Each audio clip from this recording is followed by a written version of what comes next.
Aujourd'hui, nous sommes le premier dimanche de l'Avent. Alors, je me suis dit que c'était bien qu'on reste dans le thème que nous impose le calendrier. Et je vous partage un thème en lien avec ça, avec cette préparation de Noël qui approche. Au lieu de vous lire un texte ce matin, je vais vous raconter un texte biblique. C'est-à-dire, je vais le raconter d'une autre manière, en prenant un autre regard. Et je vais le raconter en disant « je » à la place d'un personnage. Alors, ne cherchez pas dans vos Bibles, vous n'allez pas le trouver, mais vous allez le reconnaître. J'ai testé sur mon petit-fils, il l'a reconnu, à un moment donné, il a trouvé qui c'était. Il a mis du temps. J'étais prêtre à l'époque de cette drôle d'histoire. Et à près de 80 ans, je peux dire que j'ai vu beaucoup de choses. J'ai assisté ce week-end à la mort de celui que j'ai vu naître, il y a plus de 30 ans. J'ai assisté au procès de Jésus et à sa comparution devant Pilate. Pilate, il était nommé par César il y a 7 ans comme gouverneur romain. Son nom signifie en latin « armée d'une lance », tout un programme de gouvernement. Je n'ai pas confiance en lui. Il est capable de sanglantes répressions. Il a puisé dans le trésor du temple. Oh, il a essayé de faire libérer Jésus, mais impossible pour lui car il s'est fait coincer par les responsables religieux et comme il ne voulait pas perdre son poste, il était incapable de faire un choix. On a donc choisi pour lui. Jésus a été tué. On l'a pendu au bois juste la veille de cette Pâque, ce dernier vendredi. Mais revenons à cette naissance de Jésus. En fait, Jésus est né au temps d'Hérode le Grand, homme cynique et sanguinaire, que je n'aimais alors absolument pas. Il avait été nommé roi de Judée par les Romains. Et toute cette histoire a démarré avec l'arrivée des mages venus d'Orient. En effet, jusque-là, presque personne ne savait que Jésus était né. J'étais un des rares dans la confidence. Par contre, je me rappelle cette journée où les mages sont arrivés, des sages venus d'Irak. L'arrivée de cette caravane exotique au milieu de Jérusalem éveilla tout de suite la curiosité. Tout le monde se demandait bien la raison de leur présence. Très vite, la rumeur a enflé dans la ville. Elle s'est répandue dans toute la ville. Ils avaient fait des centaines de kilomètres car lors de leurs explorations astronomiques, ils avaient découvert une étoile qui annonçait la naissance prochaine du roi des Juifs. Ne m'en demandez pas plus, car ils mélangeaient observations astronomiques et astrologiques. Je n'ai rien compris quand ils ont tenté de me l'expliquer. Pour trouver le roi des Juifs, ils allèrent voir la seule personne qu'il ne fallait pas rencontrer, Hérode. En effet, Hérode était complètement parano. Il voyait des complots partout. Il faut savoir qu'il avait tué les membres de sa propre famille, dont certains de ses enfants. Quand on lui dit que le roi des Juifs est né et qu'on vient l'adorer, alors ce fut panique à bord. Il prit l'info tellement au sérieux qu'il fit tuer tous les petits-enfants de Bethléem de moins de 2 ans. A posteriori, je pense que son addiction au pouvoir était telle que l'idée même de la possibilité de cette naissance l'a rendu fou. Il s'était mis lui-même en concurrence avec ce nouveau-né. C'est quand même dingue quand on y pense. Les tueries, ça doit être un gène familial. Le fils actuel n'est pas mieux. Il s'appelle aussi Hérode et il vient de participer avec Pilate à ce procès inique contre Jésus. Comme si cela n'avait pas suffi qu'il fasse décapiter mon propre fils unique, il y a près de 3 ans. Excusez-moi, mais quand j'en parle, ma gorge se noue. En étant prêtre, j'ai bien connu les responsables religieux. À l'époque, ils étaient cultivés, intelligents, brillants même. Une connaissance qui me bluffait. Mais ils n'ont rien capté de ce qui se passait.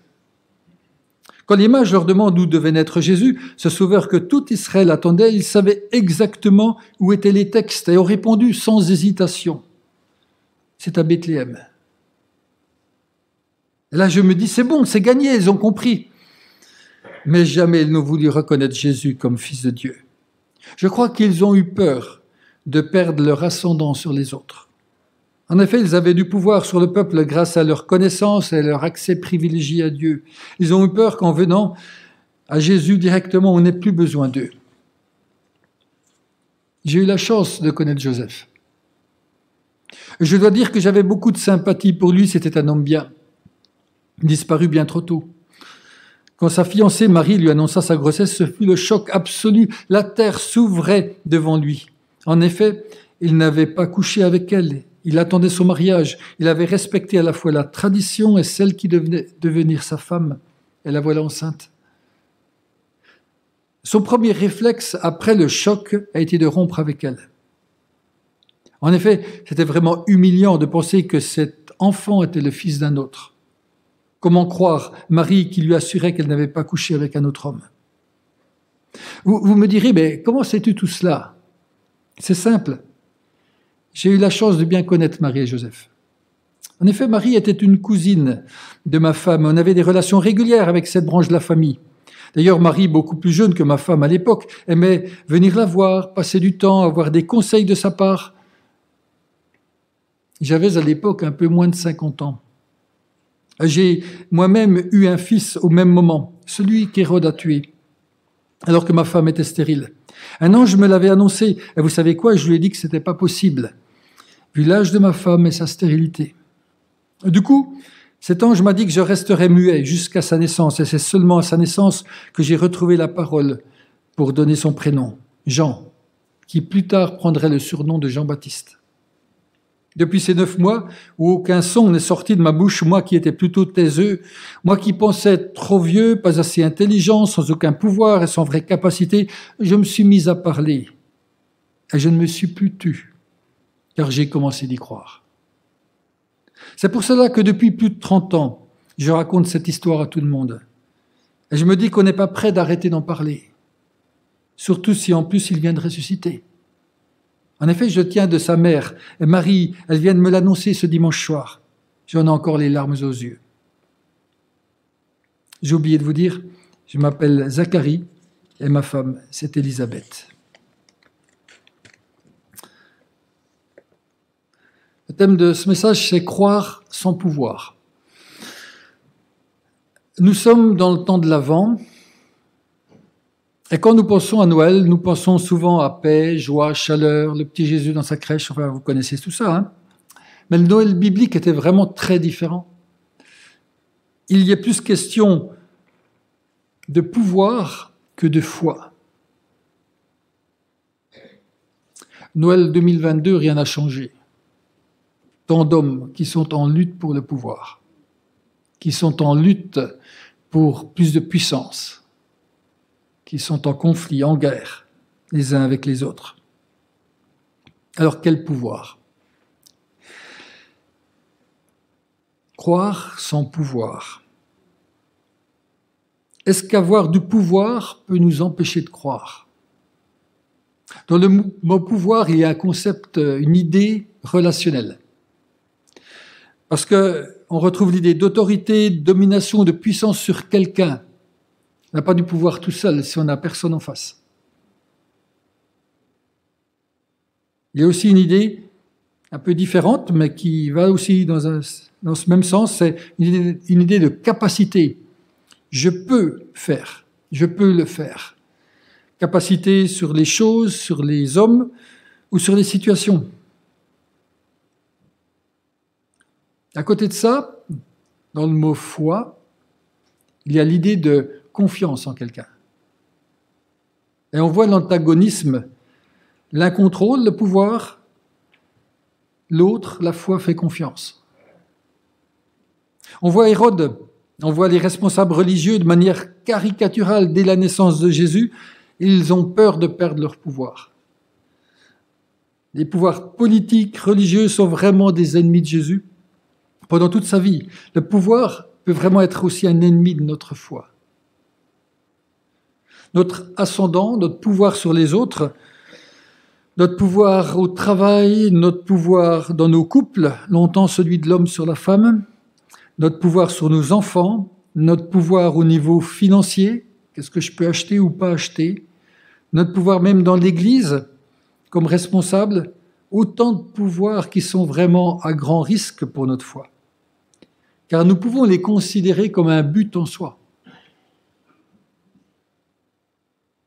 Mais vous allez me dire, moi je ne suis pas concerné par le pouvoir politique, religieux ou ne serait-ce n'importe lequel. Mais vous savez, parfois c'est beaucoup plus insidieux que ça. Joseph, face à la grossesse de Marie, dit finalement comment accepter le regard des autres quand ils vont la prendre. Il a tellement perdu de son honneur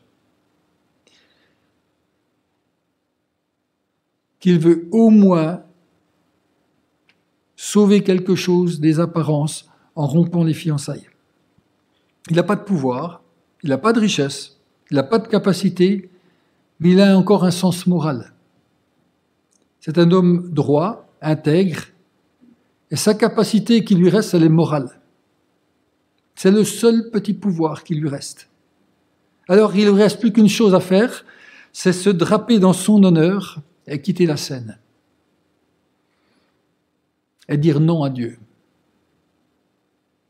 Je ne veux pas, je n'épouserai pas Marie. D'autres diront, parce que je vis telle ou telle souffrance, tel problème dans ma vie, je romps avec Dieu. C'est le même mécanisme, vu la perte que j'ai subie. Il me reste mon honneur, mon libre arbitre. Et le seul pouvoir qui me reste, c'est de dire non. Je suivais quelqu'un qui, il y a quelque temps, avait tout perdu. Mais tout perdu, un peu comme Job. À un moment donné, je lui dis, mais toi, tu es comme dans un tunnel, et un jour, il y aura de la lumière, mais tu refuses d'avancer. Il me dit, oui, je refuse d'avancer. Je me suis même assis sur un tabouret là, je ne veux plus bouger. Parce que c'est la seule chose qui me reste. Dire non, je ne bouge pas. C'est comme les enfants qui vous disent non à tout. Hein. On avait ce week-end des amis qui sont venus d'Allemagne, et une petite de 2 ans, c'était non à tout. Voilà, la seule chose à laquelle elle n'a pas dit non, c'est qu'on lui a proposé du chocolat. Il y en a d'autres, enfin, comme Zacharie, qui utilisent leur absence de pouvoir. Zacharie, il est vieux. Ou leur incapacité comme raison pour ne pas croire. Zacharie, c'est vraiment tous ceux qui disent « je ne peux pas, je suis trop petit, je suis trop faible, je suis trop vieux, je suis trop tout ce que vous voulez. Je ne peux pas, je ne peux plus, c'est fini. » C'est tous les « je ne peux pas » ou « je ne peux plus ». Bref, ce n'est pas possible. Comme si notre foi était liée à nos capacités. Ma femme ne peut pas être enceinte, on est trop vieux, donc ce n'est pas possible ce que tu nous dis. Quel pouvoir avons-nous? Comment est-ce que nous l'utilisons? Est-ce que mon petit pouvoir, ce petit pouvoir qui me reste et que j'aime entretenir, est-ce qui m'empêche de croire? Est-ce que nous sommes au point où nous disons « je ne veux pas, je ne peux pas » ? En fait, Noël, c'est lâcher prise. Lâcher prise, c'est laisser tomber notre petit pouvoir pour apporter ce que l'on est à Dieu, et Dieu change le but, change la destination de nos pouvoirs. C'est lâcher son pouvoir pour servir. Hérode, les responsables religieux refuseront de lâcher leur pouvoir pour servir. Les mages, eux, vont lâcher tout et vont faire des centaines de kilomètres pour suivre une étoile et pour déposer leur cadeau aux pieds de Jésus et l'adorer. Symboliquement, mais quelle différence, quoi. Joseph, lui, qui était prêt à se draper dans son honneur, est rattrapé par un ange qui lui ordonne, ou l'encourage plutôt, à continuer avec Marie. Et pratiquement, il doit abandonner pas mal de prérogatives qu'il considérait comme normales. Son pouvoir de chef de famille est vraiment mis à mal dans cette histoire. Il ne contrôle plus rien. En fait, c'est la nature du pouvoir qui va changer. En fait, Joseph va accepter de ne plus avoir un pouvoir qui domine l'autre, mais il va mettre le peu de pouvoir qu'il a, le peu de capacité qu'il a pour donner, pour servir et pour aimer. Le pouvoir que Dieu va l'aider à développer, c'est le pouvoir d'aimer sa femme et d'aimer son fils. Et c'est une sacrée capacité que Dieu lui donne là. Aimer ce fils qui n'est pas de lui. Accepter de faire confiance à sa femme, malgré toutes les évidences qui prouvent le contraire. Abandonner ses droits, et même les devoirs de sa religion, parce que Marie méritait dans la loi juive la lapidation. Abandonner ses principes pour obéir à Dieu et apporter compassion et bienveillance à Marie. Jésus dira lui-même, quand on lui reprochera de s'intéresser aux gens peu recommandables, il va dire « Apprenez ce que signifie « je veux la miséricorde et non le sacrifice ». C'est-à-dire « je veux la miséricorde et non la manière religieuse de faire les choses, et non la religion ».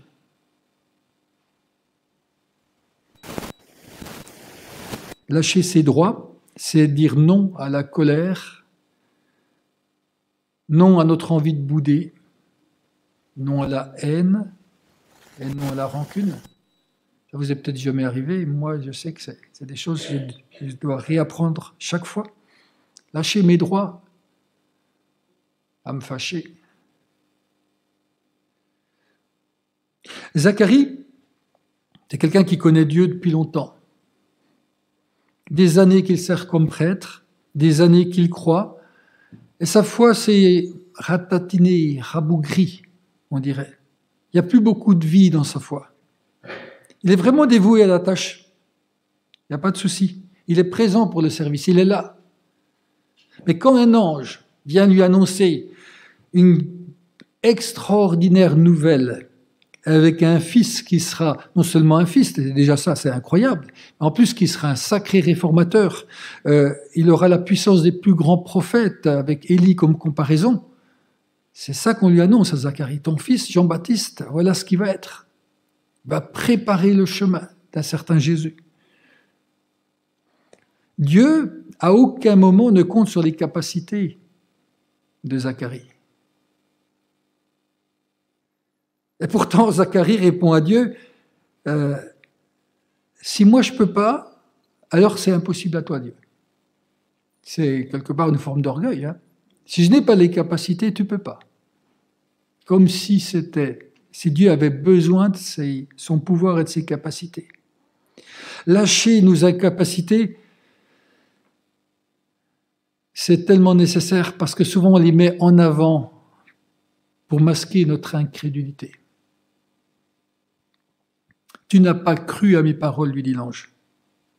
Et l'ange ne répond pas à l'interrogation de Zacharie sur ses capacités. Il ne lui dit pas, mais si, tu es capable.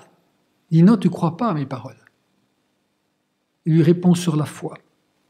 Alors le pouvoir de Zacharie, c'est enfermer Dieu dans une boîte. C'est décider des pouvoirs de Dieu, décider entre ce qui est possible et ce qui est impossible. Mais qui sommes-nous pour dire que ce n'est pas possible ?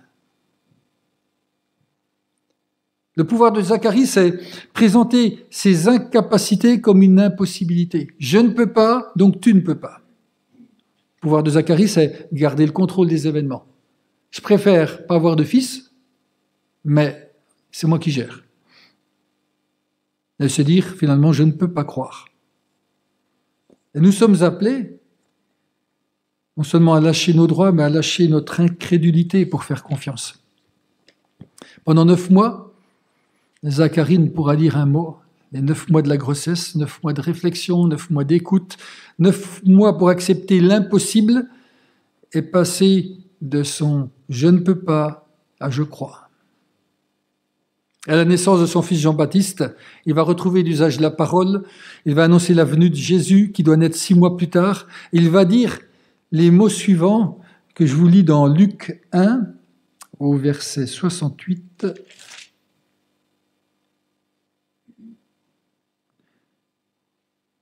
Béni soit le Seigneur, le Dieu d'Israël, de ce qu'il a visité et racheté son peuple. Et je lis au verset 69, il nous a suscité un puissant sauveur, et verset 71, un sauveur qui nous délivre de nos ennemis. Le juif va traduire, il nous a suscité un puissant sauveur qui est venu chasser les Romains. Il se trompe d'ennemi, le juif. On veut toujours chasser nos ennemis extérieurs pour reprendre le pouvoir et mieux les dominer, en fait. En fait, c'est un sauveur qui vient nous délivrer de nos ennemis, pas forcément extérieurs, mais avant tout déjà nos ennemis intérieurs. Nos incapacités mises en avant, qui en fait sont des incrédulités, nos envies de dire non. Bref, tout ce qui prend la place de notre foi. Et Zacharie explique alors le but de la naissance de ce Sauveur. Non seulement il veut nous délivrer de nos ennemis, mais au verset 79, il ajoute « Il est venu pour éclairer ceux qui sont assis dans les ténèbres et dans l'ombre de la mort, et pour diriger nos pas dans le chemin de la paix. » Tant que nous sommes dans le contrôle, nous pouvons rester assis dans les ténèbres, assis sur notre tabouret, en disant « Non, je ne bouge plus ». Assis sur nos droits, sur notre incrédulité, tout ce que vous voulez. Et Jésus est venu pour éclairer, apporter sa lumière dans nos ténèbres, dans nos temps tellement difficiles. S'ils sont là, les ténèbres sont toujours là, il y a juste de la lumière en plus. Il est venu pour diriger nos pas dans le chemin de la paix. Et à nous de faire confiance à cette lumière. Le pouvoir qui domine, lui, il agit dans les ténèbres, parce que comme ça, il garde le contrôle dans les ténèbres.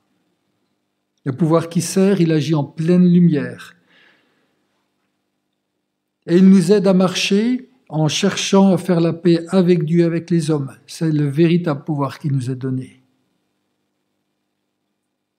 Si vous avez bien lu le verset 79, je le relis de Luc 1, pour éclairer ceux qui sont assis dans les ténèbres et dans l'ombre de la mort, pour diriger nos pas dans le chemin de la paix. C'est à nous de marcher. Il éclaire la route. Il ne marche pas à notre place. Il dirige nos pas dans le chemin de la paix. Alors Dieu utilise le pouvoir d'une manière très surprenante. Il n'utilise pas son épée, on le voit avec l'épisode au jardin de Gethsémani avec Pierre, mais il utilise sa parole. Il n'est pas venu dans un palace, il est venu vivre avec nous, au milieu de nous. Il n'avait pas d'armée pour défendre son pouvoir, mais il a donné sa vie pour nous donner du pouvoir. Il ne dirige pas au travers de son pouvoir, qui est pourtant tout puissant, mais au travers de sa lumière, pour diriger nos pas. Jésus ne nous propose pas de nous enfermer dans un système religieux. Jésus nous demande de lâcher nos croyances sur lui et de surtout pas l'enfermer. Jésus, c'est l'exemple parfait de l'abandon du pouvoir, de ses prérogatives pour se mettre au service des hommes. Je vous lis Philippiens 2, 6 à 9.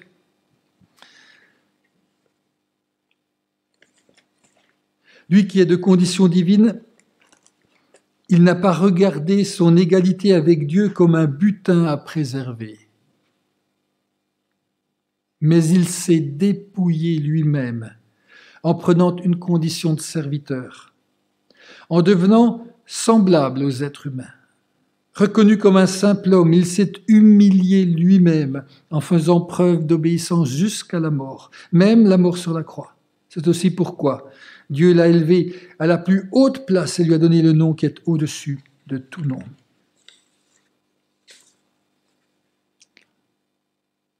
Quel pouvoir, lâcher prise, et pour terminer, quel choix avons-nous devant nous entre croire ou garder le pouvoir?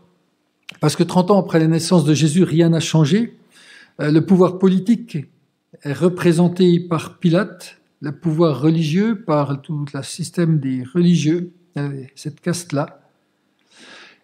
Et dans le texte que je vous ai raconté, nous sommes dans le week-end de la crucifixion et de la mort de Jésus. Et Zacharie raconte tout ce qu'il a vécu à ce moment-là. Et vous savez, la couronne de l'Avent, qui évoque le temps de sa naissance, la saison de sa naissance, s'est transformée en couronne d'épines, qui évoque plutôt la raison de sa naissance. On n'est plus dans la saison de la naissance, mais la raison de la naissance. Pourquoi il est né? Et Pilate va appeler Jésus et lui dit « Es-tu le roi des Juifs ?» C'est dans Jean 18. C'est le même souci qu'Hérode. Pilate est obnubilé par la question de son petit pouvoir. Il va dire à Jésus « À moi, tu ne parles pas? Ne sais-tu pas que j'ai le pouvoir de te relâcher et j'ai le pouvoir de te crucifier ?» Pilate, il a le pouvoir de dominer, d'abuser du pouvoir.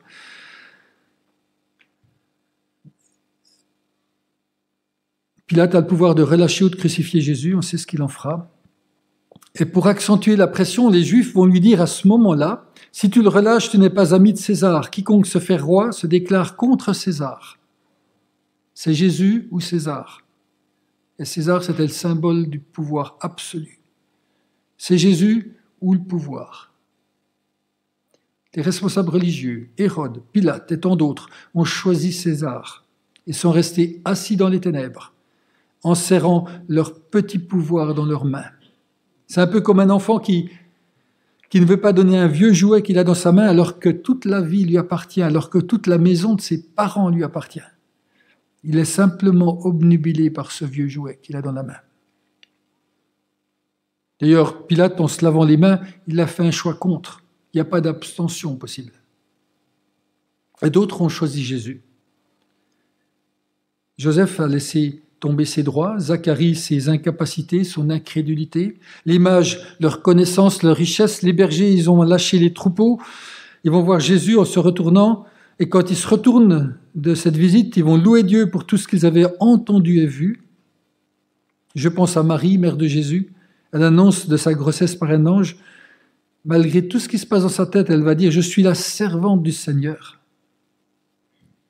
Et Jésus, le jour de sa mort, devant Pilate, va donner la raison de sa naissance. Il met tout en pleine lumière face à un procès qui est totalement truffé de mensonges. Il va dire dans Jean 18, 37, « Voici pourquoi je suis né.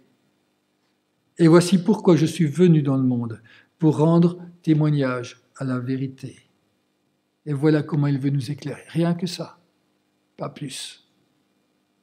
Et si notre raison d'être, comme pour Jésus, notre nouvelle naissance, la raison de notre nouvelle naissance n'était que ça, vous auriez le maximum. Nous sommes nés pour rendre témoignage à la vérité. Et il ajoute, Jésus, « Quiconque est de la vérité, écoute ma voix. » Et Pilate va continuer en disant, « Mais qu'est-ce que la vérité ?» Il se trompe, il ne veut pas voir Jésus couronné. Devant lui, la vérité, c'est juste une philosophie, une religion. La vérité, c'est pas possible que ce soit cet homme debout devant lui, Dieu lui-même. C'est la question que j'ai pour vous ce matin, que j'ai pour moi. Quel choix faites-vous dans votre quotidien? Jésus ou César? Quelle couronne voulez-vous? Quel choix faites-vous entre la foi et votre pouvoir? Est-ce que vous êtes prêts? Parce qu'il n'y a pas d'autre choix dans la vie chrétienne, c'est lâcher son pouvoir pour faire confiance à Jésus. Et on doit le refaire régulièrement. Quel choix faites-vous entre être assis dans les ténèbres ou dirigé sur le chemin de la paix? Seigneur, nous te remercions. Et je te remercie parce que tu es là, dans nos vies et dans nos cœurs.